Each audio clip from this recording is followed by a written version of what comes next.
आज हम लोग मगध साम्राज्य के उत्कर्ष विकास को लेकर के रिवीजन कर रहे हैं। और रिवीजन के दौरान हम लोग सबसे पहले जानने का प्रयास करेंगे कि 6ठी शताब्दी ईसा पूर्व में भारत में 16 महाजनपद, 6ठी शताब्दी ईसा पूर्व में भारत में 16 महाजनपद हुए। और 16 महाजनपदों में बिहार में 3 महाजनपद थे। बिहार में 3 महाजनपद थे और 3 महाजनपद में मगध, इसके बाद वज्जी और इसके बाद अंग, ये 3 महाजनपद बिहार में थे।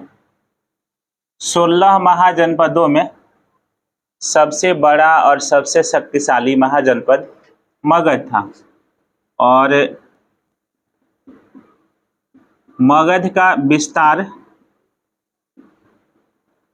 वर्तमान में अगर देखेंगे हम लोग तो बिहार के 3 जिले पटना, गया और नालंदा। मगध महाजनपद का विस्तार बिहार के 3 जिले में था, पटना में, गया में और नालंदा का क्षेत्र मगध महाजनपद का था। मगध पर सबसे पुराना वंश या फिर प्रथम वंश जिसकी स्थापना हुआ, तो प्रथम वंश जो था वह बृहद्रथ वंश था। बृहद्रथ वंश की स्थापना बृहद्रथ ने ही किया था। इसके बाद बृहद्रथ वंश के बाद में हर्यक वंश की स्थापना बिंबिसार ने किया था। और तीसरा जो वंश था वह शिशुनाग वंश था। चौथा जो वंश था वह नंद वंश और 5वां जो था वह मौर्य वंश था। मौर्य वंश के बाद में मगध पर ब्राह्मण साम्राज्य की स्थापना हुआ। और ब्राह्मण साम्राज्य में सबसे पहला जो वंश हुआ वह शुंग वंश हुआ। शुंग वंश की स्थापना पुष्यमित्र शुंग ने किया था। बृहद्रथ वंश की स्थापना बृहद्रथ ने किया। हर्यक वंश की स्थापना बिंबिसार ने किया था। शिशुनाग वंश की स्थापना शिशुनाग ने ही किया था। और नंद वंश की स्थापना महापद्मनंद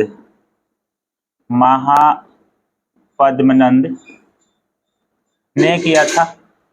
और मौर्य वंश का स्थापना नंद वंश के अंतिम शासक घनानंद को पराजित कर चंद्रगुप्त मौर्य ने किया था।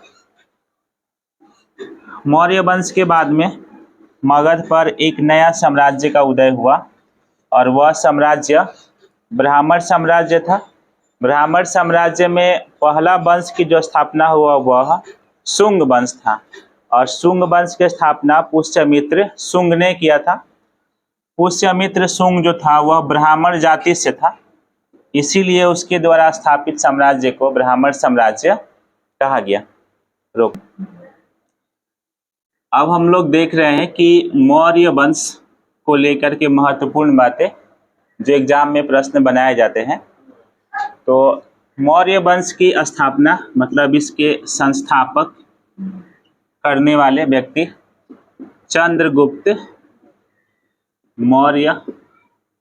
और चंद्रगुप्त मौर्य वंश की स्थापना किया था 322 ईसा पूर्व में। 322 ईसा पूर्व में चंद्रगुप्त मौर्य मगध की गद्दी पर बैठा था, मतलब राजा बना था। चंद्रगुप्त मौर्य के गुरु का नाम चाणक्य था। चाणक्य के 2 अन्य नाम भी थे। एक विष्णुगुप्त और दूसरा कौटिल्य। चाणक्य के अन्य दो नाम भी है, विष्णुगुप्त और कौटिल्य। चाणक्य चंद्रगुप्त मौर्य के गुरु थे और इन्होंने एक पुस्तक की रचना भी की थी और इसका नाम था अर्थशास्त्र। अर्थशास्त्र की रचना चाणक्य किए थे और अर्थशास्त्र का संबंध राजनीति से है। राजनीति से इसका संबंध है। इसमें मगध प्रशासन यानी मगध के शासन व्यवस्था और मगध में चंद्रगुप्त मौर्य के प्रशासन, चंद्रगुप्त मौर्य के शासन व्यवस्था का उल्लेख है अर्थशास्त्र में। कई बार ये एग्जाम में पूछा भी गया है कि अर्थशास्त्र का संबंध किससे है, तो राजनीति से है। अर्थशास्त्र में उल्लेख है मगध प्रशासन या चंद्रगुप्त मौर्य के शासन व्यवस्था का। मौर्य वंश की राजधानी पाटलिपुत्र थी। पाटलिपुत्र मौर्य वंश की राजधानी थी। कई बार ये क्वेश्चन आता है कि पाटलिपुत्र की स्थापना किसने किया था, तो पाटलिपुत्र की स्थापना उदाइन ने किया था। उदाइन ने पाटलिपुत्र की स्थापना किया था। उदाइन जो था तो वह अजातशत्रु का पुत्र था। अजातशत्रु का पुत्र था और अजातशत्रु हर्यक वंश के राजा था। हर्यक वंश के राजा था। तो इस तरह से मौर्य वंश की राजधानी को याद रखना होगा। इसकी राजधानी पाटलिपुत्र और पाटलिपुत्र की स्थापना उदाइन ने किया था। उदाइन किस वंश से था, तो हर्यक वंश से था। उदाइन किसका पुत्र था, तो अजातशत्रु का। हर्यक वंश से एक लाइन और याद हम लोग को रखना होगा जो अक्सर एग्जाम में क्वेश्चन में बनता है कि हर्यक वंश का एक उपनाम है और इसको कहा जाता है कि ये पितृहंता। किस वंश को पितृहंता कहा जाता है, तो हर्यक वंश को पितृहंता कहा जाता है। इसका कारण ये है कि सारे राजा जो इसके नए बने वो अपने सभी पिता की हत्या करने के बाद बने थे। हर्यक वंश के संस्थापक बिंबिसार की हत्या किया था उसका पुत्र अजातशत्रु, तब राजा बना। अजातशत्रु का पुत्र उदाइन, उसने अपने पिता की हत्या किया और उदाइन का पुत्र भी नागदशक, उसने भी अपने पिता की हत्या किया। तो इस तरह से इस वंश को यानी हर्यक वंश को कहा जाता है कि ये पितृहंता है। बिहार में जो 3 महाजनपद थे मगध, तो मगध की राजधानी, इसकी प्रारंभिक राजधानी मगध का जो रहा वह राजगृह का 2 अन्य नाम भी है। राजगृह का सबसे पुराना नाम गिरिब्रज और इसका दूसरा नाम अब जो नया अभी वर्तमान में चल रहा है वह राजगीर। आप लोग में से जो खूब अच्छा मेहनत करेंगे तो बिहार पुलिस नहीं बनेंगे, वे लोग बिहार दरोगा, और उसमें भी जो लोग अच्छा मेहनत करेंगे तो वह बिहार में डीएसपी बनेंगे। बीपीएससी से बिहार में डीएसपी और दरोगा के ट्रेनिंग सेंटर राजगीर में बनाया गया है जो मगध की प्राचीन राजधानी रही है। तो मगध की राजधानी रहा राजगृह, गिरिब्रज या राजगीर। 2 और महाजनपद थे, तो 2 और महाजनपद में एक वज्जी था। तो वज्जी 8 गणराज्यों का संघ था और इसमें सबसे शक्तिशाली लिच्छवी था। लिच्छवी गणराज्य सबसे शक्तिशाली था और इसकी राजधानी वैशाली। तो ऐसे माना जाता है कि वज्जी संघ की राजधानी वैशाली। इसके बाद में एक अंग जनपद भी था, महाजनपद, और इसकी राजधानी चंपा। हम लोग याद रखेंगे कि बिहार के इस तीनों महाजनपद के राजधानी में सबसे अधिक प्रश्न पूछे जाते हैं, तो वह इसको लेकर के अंग, ये अंग की राजधानी कहाँ थी, तो अंग की राजधानी चंपा थी। हम लोग महाभारत काल में कर्ण का नाम सुने होंगे, अंगराज कर्ण, यानी महाभारत काल में अंग के राजा कर्ण, यानी कर्ण अंग का ही युवराज थे, राजा थे। आगे हम लोग फिर मौर्य वंश की तरफ आ रहे हैं। मौर्य वंश की स्थापना चंद्रगुप्त मौर्य, इससे जुड़ा हुआ कुछ और भी बातें हैं जिसको हम लोग को याद रखना होगा।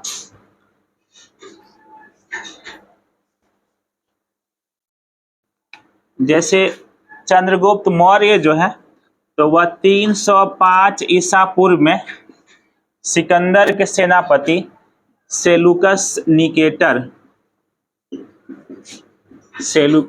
निकेटर के साथ युद्ध किया, और इस युद्ध में सेलुकस निकेटर की हार हुई और चंद्रगुप्त मौर्य का जीत हुआ।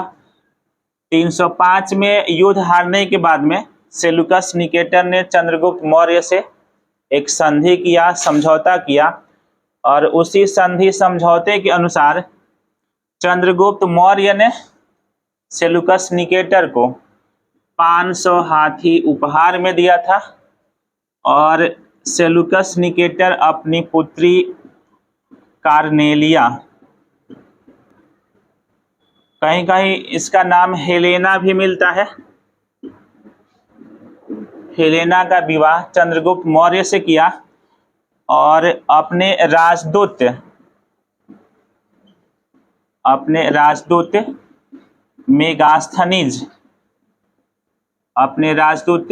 मेगास्थनीज को चंद्रगुप्त मौर्य के दरबार में भेजा। तो कई बार ये क्वेश्चन आता है कि मेगास्थनीज किसका राजदूत था, तो सेलुकस निकेटर का।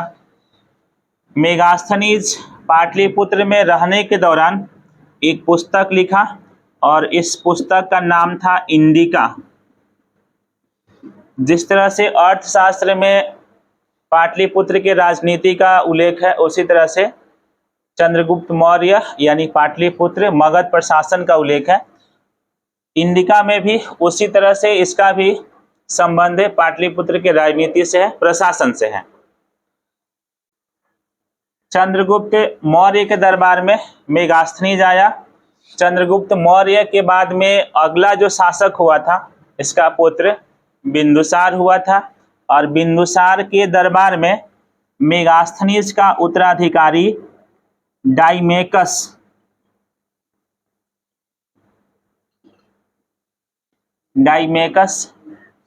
राजदूत के रूप में रहा, और फिर बिंदुसार का उत्तराधिकारी उसका पुत्र अशोक हुआ, और अशोक के दरबार में डाइमेकस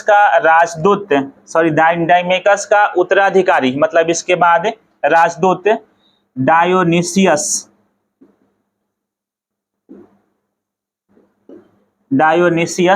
राजदूत के रूप में रहा। तो ये तीनों का नाम भी हम लोग याद रखेंगे। मेगास्थनीज का उत्तराधिकारी डाइमेकस, और डाइमेकस का उत्तराधिकारी डायोनिसियस। मेगास्थनीज चंद्रगुप्त मौर्य के दरबार में, डाइमेकस चंद्रगुप्त मौर्य के पुत्र बिंदुसार के दरबार में, और डायोनिसियस बिंदुसार के पुत्र अशोक के दरबार में राजदूत के रूप में रहे थे। आगे हम लोग देख रहे हैं कि चंद्रगुप्त मौर्य जो था, तो वह चंद्रगुप्त मौर्य अपना अंतिम समय कर्नाटक के श्रवणबेलगोला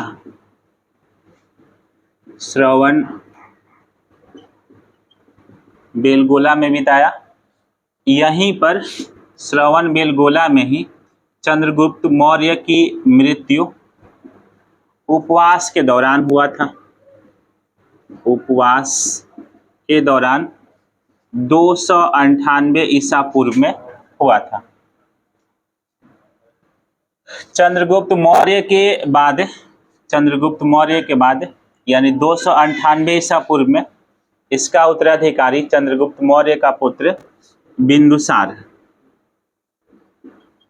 बिंदुसार मगध का राजा बना। बिंदुसार जो था तो वह आजीवक संप्रदाय, आजीवक संप्रदाय, आजीवक संप्रदाय का अनुयायी था। और आजीवक संप्रदाय के संस्थापक यानी प्रवर्तक मखलीपुत्र, मखलीपुत्र गोसाल थे। ये अक्सर एग्जाम में आता है कि आजीवक संप्रदाय के प्रवर्तक कौन थे, तो मखलीपुत्र गोसाल। बिंदुसार किस संप्रदाय के अनुयायी था, मानने वाला था, तो आजीवक संप्रदाय के अनुयायी था। बिंदुसार के लिए एक उपनाम होता है और इसका उपनाम जो है वह, बिंदुसार का उपनाम जो था वह अमित्र घात था।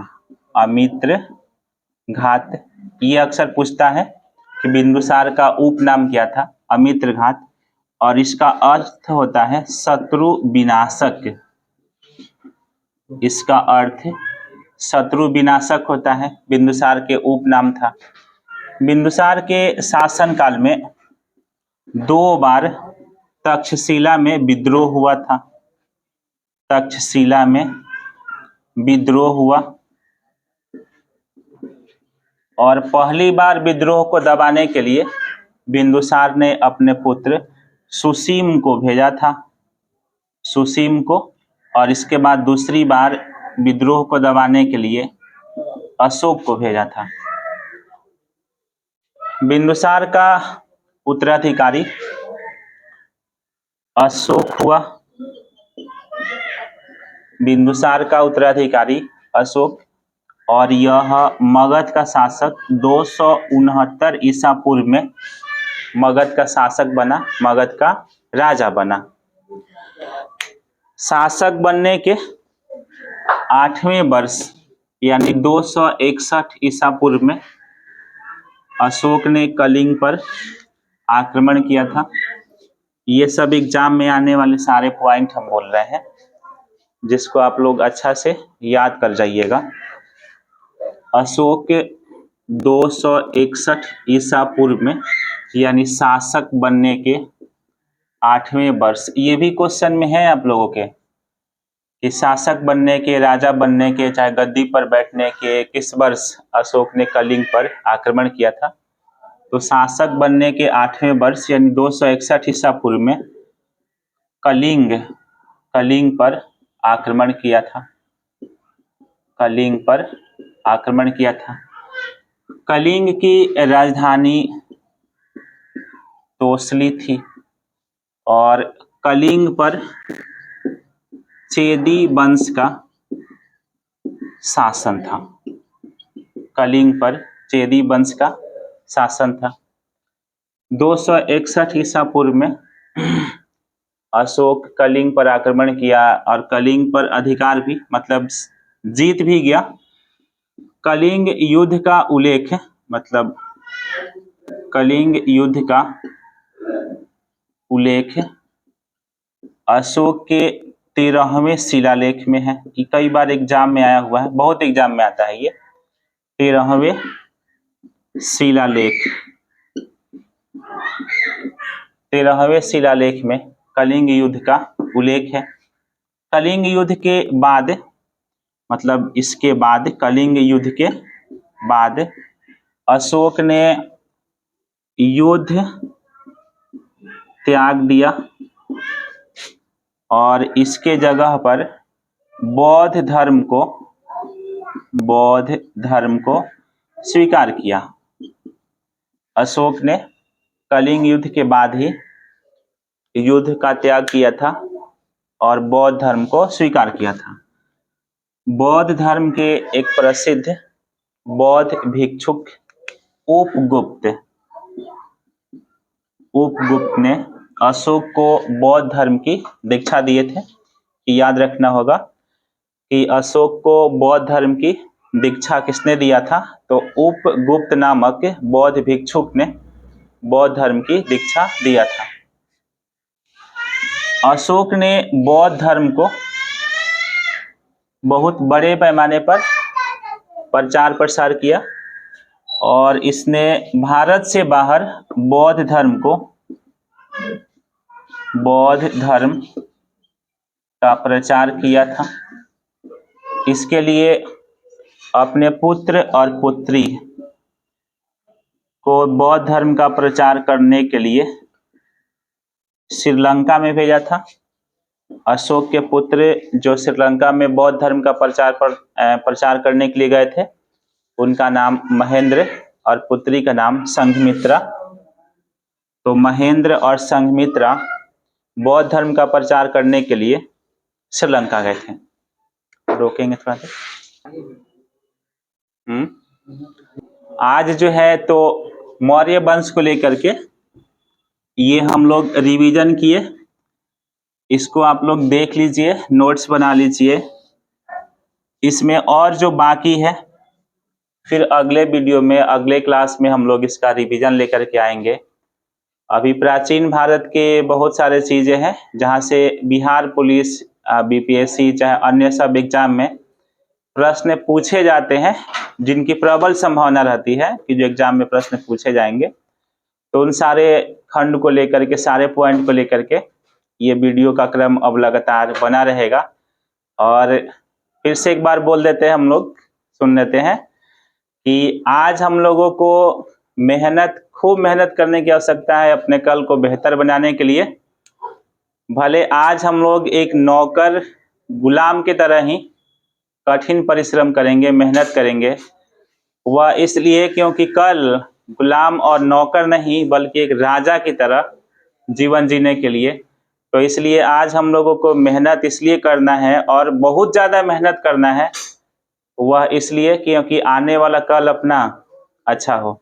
अगले क्लास में, अगले वीडियो में फिर आते हैं। इसको याद करिए, रिवीजन करिए।